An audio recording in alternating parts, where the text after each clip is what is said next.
mid-year report from last year when the policy of the city was a little bit different. So it is hard for anybody to argue that this community is less safe. And so the city continues to enforce the laws of the city, of the state, and of this country. We're never not going to do that. And that's been where we've been. And I think the numbers would support that. On the other hand, you all might, since we're talking about not enforcing the state's laws in an area, you may have remembered the governor pulling the Oklahoma Highway Patrol out of the city of Tulsa. And so what I think is interesting is that if he were to maybe more accurately file documentation or lawsuit based on who's not enforcing the law in Tulsa, he should probably replace Mayor Monroe Nichols with Governor Kevin Stitt. And that is the reality. And we've been really clear, even with the governor's disinterest in making sure that he is doing his part to make the city safe, that we'll pick up the slack. So not only are we doing the job of the city, we're also now doing the job of the state. And we're doing it with partners around the table who are in this community to help us make it happen. I think if you look at the numbers, we're as safe now as we've ever been. We're going to continue to make progress. We're going to continue to make progress with our partners. And in a short bit of time, I imagine we'll have a new governor that might be a little more interested in working with the cities in this state to make life better for people all across this great state of ours. I'd also add just additional context.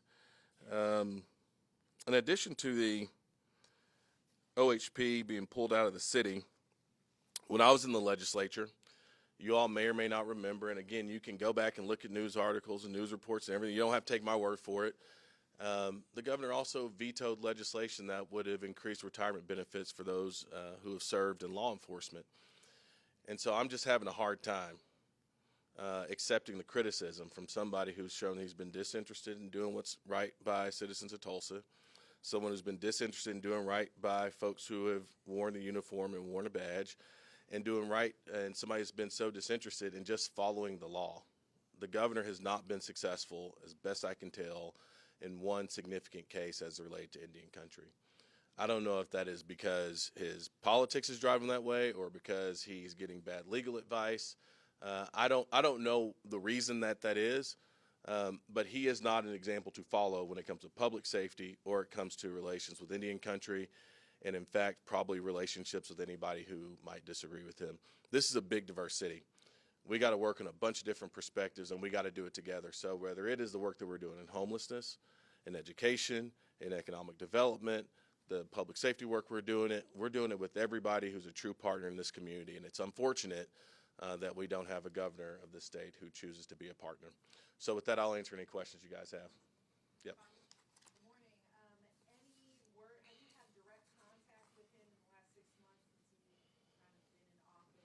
Yeah, look, I went to, the governor had a conversation about this early in the legislative session, went up to Oklahoma City. We disagreed on this particular issue, but I went to him.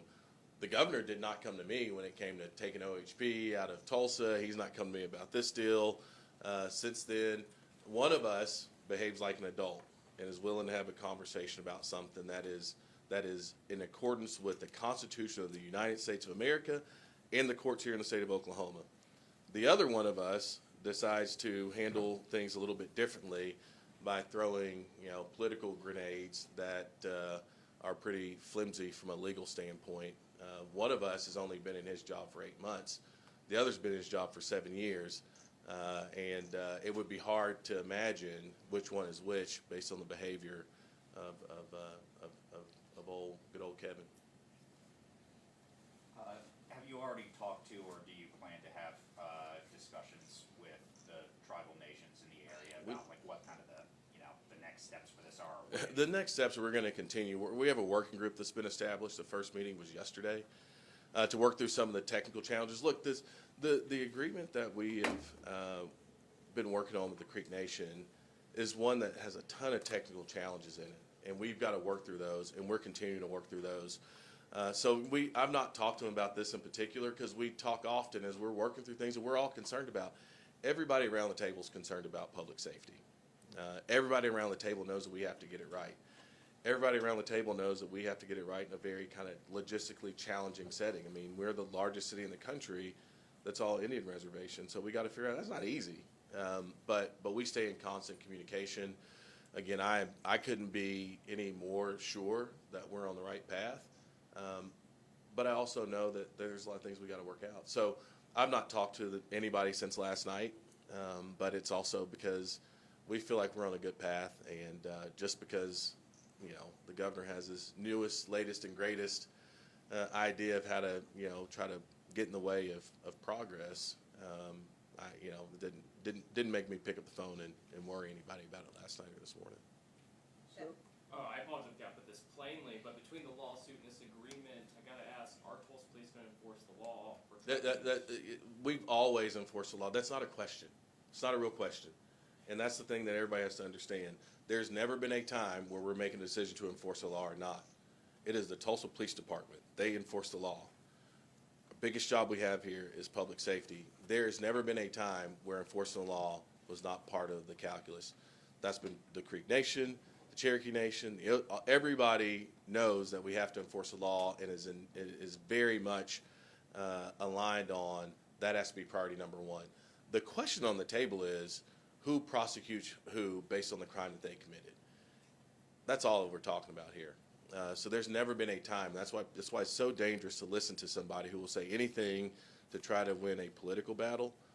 The law gets enforced. And if Kevin Stitt doesn't think that, he can ask his brother.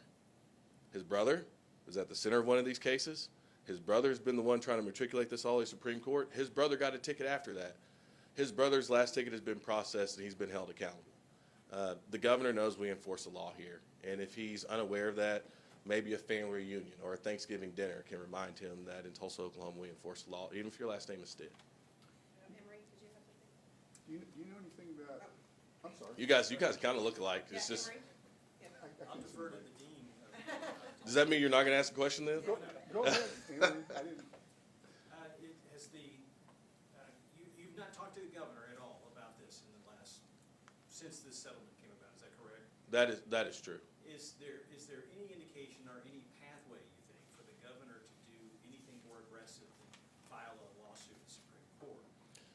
I'm sure if he had options, he would try to do something. Again, like what everybody needs to understand, the governor's battle with tribal nations goes back long before I was mayor. This is a continuation of a political battle that he just can't get past. It started with compacts, so it started about money. Now it's about this. That's not my deal. My deal is making sure we're doing whatever we can to make sure that this city is safe. When I got elected, we were sitting on, I think it's 400 cases, about 100 defendants that we were waiting for the courts to decide who gets to prosecute them. I don't think that made us any safer. You know, we essentially we're in a state of limbo. We're breaking that up now, and now people are being prosecuted no matter who you are. So if you get pulled over, you commit a crime, you do all those things, you're going to be held accountable in Tulsa. And then who prosecutes you is the only question at hand. And so we are enforcing the state's laws. We are enforcing our city ordinances, and we're enforcing the laws of this country, while also enforcing the laws of Indian country. And those laws, if you went back and looked, they're all the same. And where there are gaps, we're working through those gaps. And that's the work we're doing right now. So if he could do something more aggressive, I'm sure that he would. For me, again, so everybody listening understands. Supreme Court opinion, Oklahoma Court of Criminal Appeals, I believe, opinion on this deal. We didn't make this up.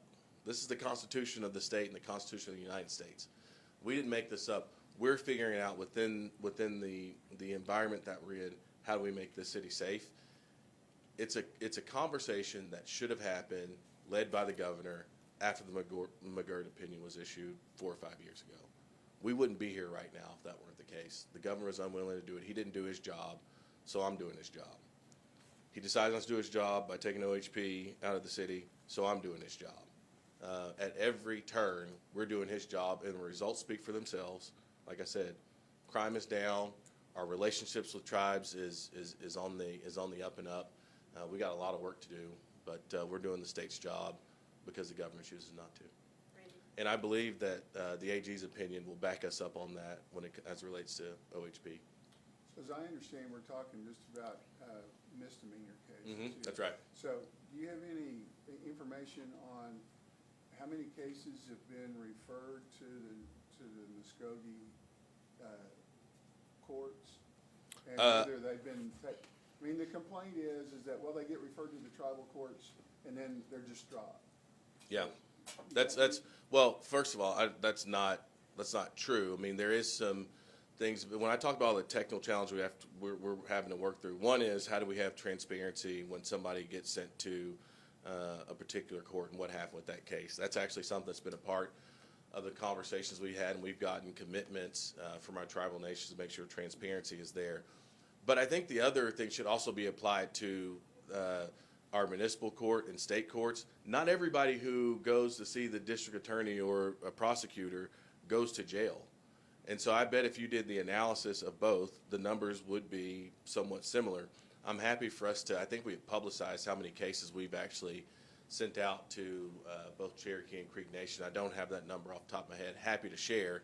But I think what's important is make sure that as we're thinking about cases that are prosecuted, that we think about that also on the state side, on our side in the city. The analysis, I think, has to be both, because what's not happening is people just don't get prosecuted. I think there's an area of transparency that we need to work through about that process. But I mean, again, I guarantee you, if you went and did an analysis of every case that's gone to the DA, they're making decisions about who should be prosecuted in certain ways, and sometimes a prosecution doesn't happen.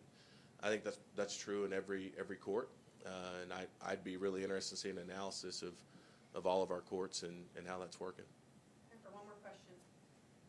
Anything else?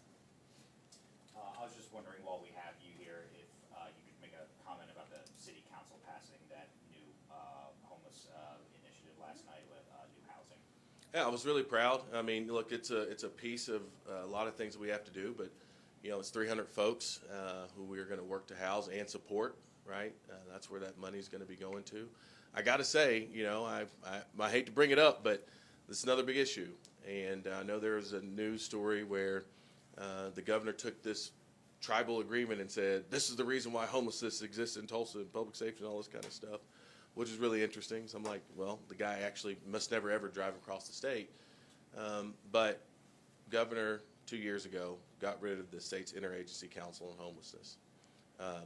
We just voted last night here in Tulsa 9-0 to work to house and support 300 people, and we're going to continue that work down the road. Again, we're just solving problems that we don't worry about the politics of it. We're just solving problems out in front of us.